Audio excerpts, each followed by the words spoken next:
Welcome to another weekly reflection from Salisbury Cathedral, with me, Kenneth Padley, the Canon Treasurer. This reflection is going out on the 31st of August, the date on which the Church gives thanks for the life and holiness of Saint Aidan. Aidan was a missionary, an Irish monk who lived in the early 7th century. In the year 635, he was sent from his monastery on the island of Iona to another island, Lindisfarne. Aidan became the first bishop of Northumbrian, where he campaigned closely with King Oswald to bring Christianity to what we now call the northeast of England. Our main source for the life of Aidan is the writings of the Venerable Bede. Bede was an 8th century Northumbrian who lived in the monastery at Monkwearmouth Jarrow.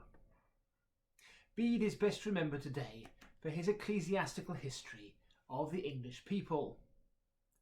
This history was the first document to assert the concept of England and to associate Englishness with a particular Christian identity. Bishop Aidan of Lindisfarne was one of Bede's shining lights. Despite disagreeing with Aidan about when Easter should be celebrated, this was a matter which got Bede very animated, he could still see many radiant qualities in Aidan's witness.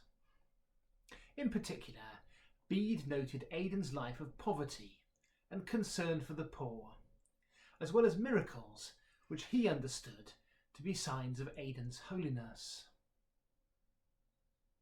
Because Bede was concerned about examples of virtue, he not only recorded Aidan's deeds, but also noted the way in which those deeds generated holiness in others. Nowhere is this expressed more profoundly than this vision, which was received by a simple shepherd called Cuthbert on the day that Aidan died. Bede wrote this about the incident. When Christ, by whose grace the lives of the faithful are directed and guided, decided to call his servant to a higher and harder way of life, to earn a greater and more glorious reward. That servant Cuthbert at the time happened to be looking after a flock of sheep committed to his charge, away up in the hills. One night, when his companions had gone to sleep, and he was keeping watch and praying as usual, Cuthbert suddenly saw light streaming from the skies, breaking the long night's darkness, and the choirs of the heavenly host coming down to earth. They quickly took into their ranks a human soul marvellously bright, and returned to their home above. The youth was moved by this vision to give himself to spiritual discipline in order to gain eternal happiness with the mighty ones of God. There and then he set about thanking God and exhorting his companions in a brotherly way to praise God. Cuthbert said, "What wretches are we, given to sleep and sloth, so that we never see the glory of those who watch with Christ unceasingly. After so short a vigil, what marvels I have seen! The gate of heaven opened, and a band of angels led in the spirit of some holy man. While we are still in the deepest darkness, he has the happiness of looking forever on the halls of heaven and their King. I think he must have been some bishop or layman of great distinction, since he was led in with such splendour and light by retinues of angels." In this way, Bede continues, Cuthbert fired the hearts of the shepherds with the love and honour of God.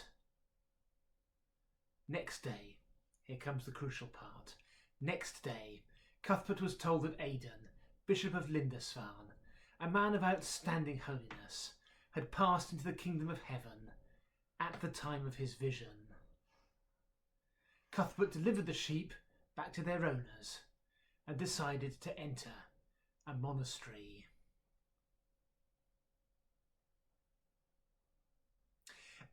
It's easy to critique a passage like this in the Venerable Bede. Literary scholars would be quick to point out that this 4th chapter of Bede's Life of Cuthbert is based on a section of a hagiography from the early church the life of Antony by Athanasius. But we shouldn't be surprised at this. All medieval lives of the saints looked back to Athanasius's Vita Antoni for their inspiration, structure, and, dare I say it, for their contents. Historians might also deride Bede for his rose-tinted spectacles. Bede was concerned by the decline in spirituality and morals in his own age, and so he promoted the cult of relatively recent saints, such as Aidan and Cuthbert, in order to revive the devotion and morality of the English people.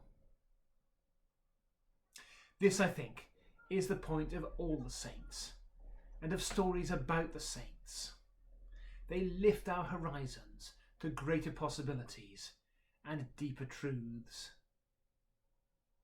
In other words, the holiness of the saints catalyses holiness in other people. As Cuthbert said, "What wretches are we, given up to sleep and sloth, that we never see the glory of those who watch with Christ unceasingly." Cuthbert went on to become the greatest of Northumbrian saints. May such inspirational dreams open our eyes today. Bye for now.